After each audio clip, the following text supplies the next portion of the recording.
Assalamualaikum warahmatullahi wabarakatuh. Halo anak soleh dan soleha, apa kabarnya? Semoga kalian selalu dalam keadaan sehat walafiat ya. Kembali lagi bertemu dengan Bu Fatimah di pelajaran Akidah Akhlak. Pada kesempatan kali ini, Ibu akan menjelaskan Asmaul Husna, As-Sobur, dan juga Al-Halim. Jadi simak video berikut dengan baik. Yang akan kita pelajari hari ini yaitu tentang apa itu As-Sobur dan Al-Halim, bagaimana lafalnya, kemudian apa dalilnya, dan doa dari As-Sobur juga Al-Halim, dan yang paling utama adalah bagaimana cara kita bisa berperilaku positif sesuai dengan pemahaman dari Asmaul Husna, As-Sabur, dan juga Al-Halim.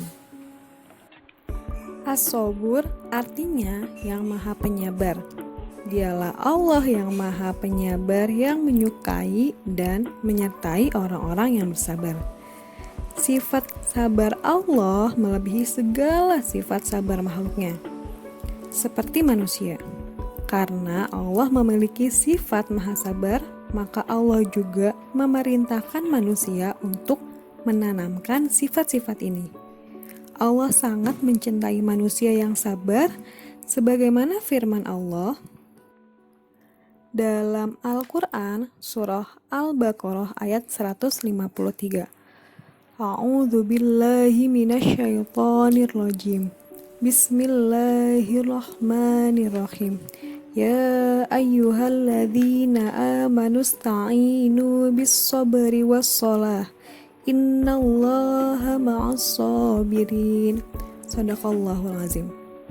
Yang artinya, hai orang-orang yang beriman, mohonlah pertolongan kepada Allah dengan sabar dan sholat. Sungguh Allah beserta orang-orang yang sabar. Orang yang beriman bahwa Allah bersifat as-sabur akan memiliki sifat lapang dada, tidak mudah putus asa dalam menghadapi setiap cobaan. Dia akan berusaha menanamkan kesabaran dalam dirinya dengan mendekatkan diri kepada Allah Subhanahu wa Ta'ala.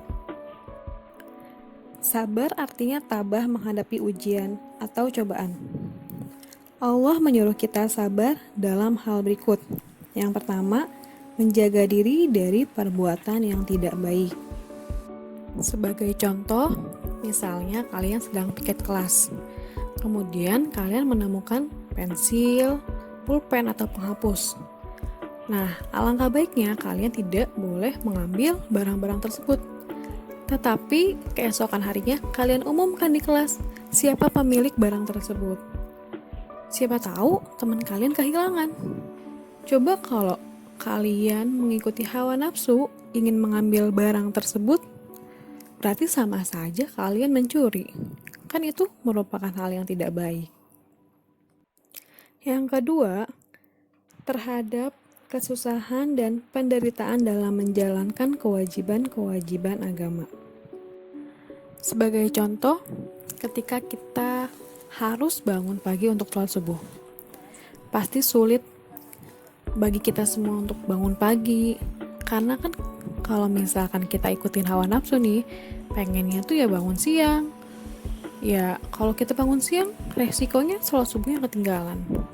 Tapi ketika kita bangun pagi nih, berusaha pokoknya, walaupun sulit, walaupun matanya susah buat dibuka, kita berusaha bangun pagi kemudian sholat subuh. Nah, tandanya kita sudah melaksanakan perintah Allah untuk menjalankan kewajiban-kewajiban agama. Yang ketiga, menerima dan menghadapi musibah. Manusia jika terkena musibah, ia pasti berdoa kepada Allah, terus meminta, memohon untuk disingkirkan musibah dan juga masalahnya. Namun, ketika Allah telah singkirkan dan hilangkan masalahnya, manusia ini terkadang meninggalkan Allah dan tidak lagi berdoa kepada Allah. Seakan-akan dia tidak pernah meminta kepada Allah. Tetapi karena Allah memiliki sifat as-sabur, sangat sabar yang melihat hamba-hambanya seperti ini yang hanya berdoa di saat mengalami kesulitan, namun tidak mau berdoa dan bermunajat di saat mengalami kemudahan, tapi Allah tetap sabar, tetap menerima hambanya yang seperti itu. Yang keempat, bersabar dalam mempertahankan kebenaran. Sebagai contoh, kita misalnya tuh difitnah atau diejek dengan hal-hal yang tidak sesuai, yang tidak ada di dalam diri kita, tetapi kita bersabar. Kita tidak menghiraukan omongan tersebut, kita acuh, karena kita yakin ketika kita menanam kebenaran, pasti kita akan menuai kebaikan. Biar saja orang lain berbicara yang tidak baik atau berbicara yang tidak sesuai, yang penting kita yakin bahwa diri kita tidak seperti itu, dan kita tunjukkan bahwa omongan orang-orang yang tadi sudah mengejek kita atau menghina kita, bahwa itu tidak benar. Tidak perlu dengan ucapan, tapi kita buktikan dengan perbuatan. Allah Maha Penyabar tidak cepat-cepat menghukum para hambanya yang benar-benar ingin bertaubat kepada Allah. Maka perbanyaklah berzikir dengan as-sabur dan istiqomah, niscaya Allah Subhanahu wa Ta'ala akan memberikan ketabahan dan kekuatan kepada hamba-hambanya ketika menerima ujian, serta akan diberikan kemudahan dalam menyelesaikan segala urusannya. Nah, doanya seperti ini. Ya Sobur, ij'alna sobirin. Ya Tuhan yang Maha Penyabar, jadikanlah kami orang-orang yang sabar. Selanjutnya, sifat Al-Halim. Al-Halim artinya Maha Penyantun. Dialah Allah yang Maha Penyantun lagi Maha Pengampun. Dia tidak cepat menyiksa orang yang berdosa karena dia memberi kesempatan untuk bertaubat. Allah Maha Penyantun. Dia tidak memutuskan rizkinya kepada orang yang melakukan dosa. Tidak bersegera pula menjatuhkan hukuman kepada orang yang durhaka. Firman Allah dalam Al-Quran Surah Al-Baqarah ayat 225, A'udzu billahi minasyaitonir rajim. Bismillahirrahmanirrahim.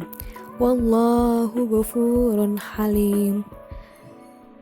Dan Allah Maha Pengampun lagi Maha Penyantun.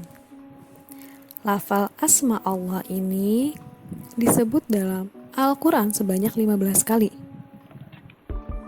Nah, kita sebagai siswa harusnya belajar dari sifat Allah Subhanahu wa Ta'ala ini, maka kita akan mempunyai budi pekerti yang luhur.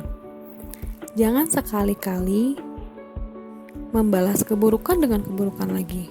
Serahkan saja pada Allah. Sesungguhnya Dialah yang akan membalas dengan seadil-adilnya. Di dalam Al-Quran, kata Al-Halim tidak hanya milik Allah, tapi atribut ini bisa disandang manusia pilihan yang mempunyai sifat dan karakter penyantun. Siapa saja mereka?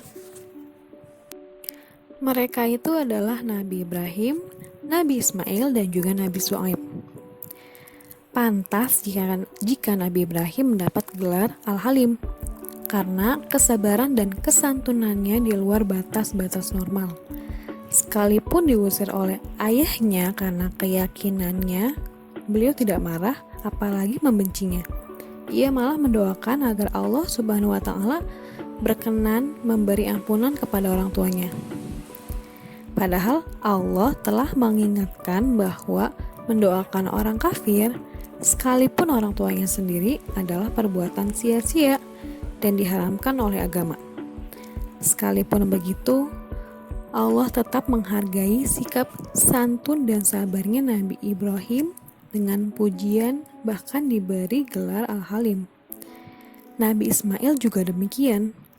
Ketika ayahnya Ibrahim diperintahkan Allah untuk menyembelihnya, Nabi Ismail tidak protes, marah apalagi membencinya. Justru ia berkata kepada ayahnya, "Wahai ayahku, laksanakanlah perintah Tuhanmu, engkau akan mendapati aku dalam keadaan bersabar." Sekalipun ada manusia yang bergelar Al-Halim, sikap santun Allah berbeda, tidak dibatasi ruang dan juga waktu. Allah menyaksikan kedurhakaan para pendurhaka, melihat pembangkangan para pembangkang. Tetapi Allah masih memberi kesempatan bagi mereka untuk memperbaiki diri.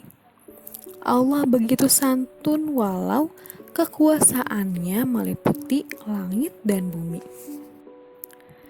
Marilah kita renungkan sifat santun Allah melalui hadis di bawah ini.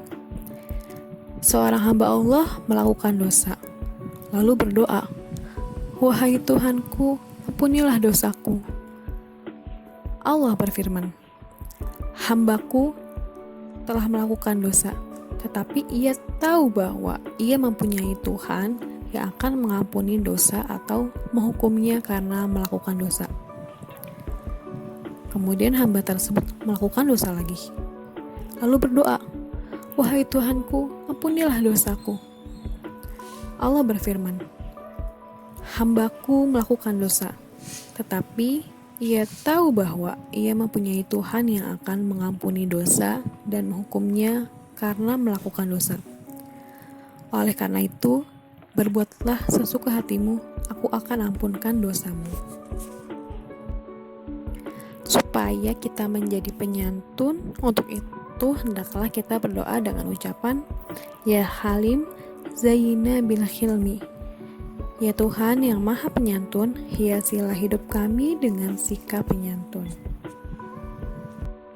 Alhamdulillahirrabbilalamin. Cukup sekian materi hari ini.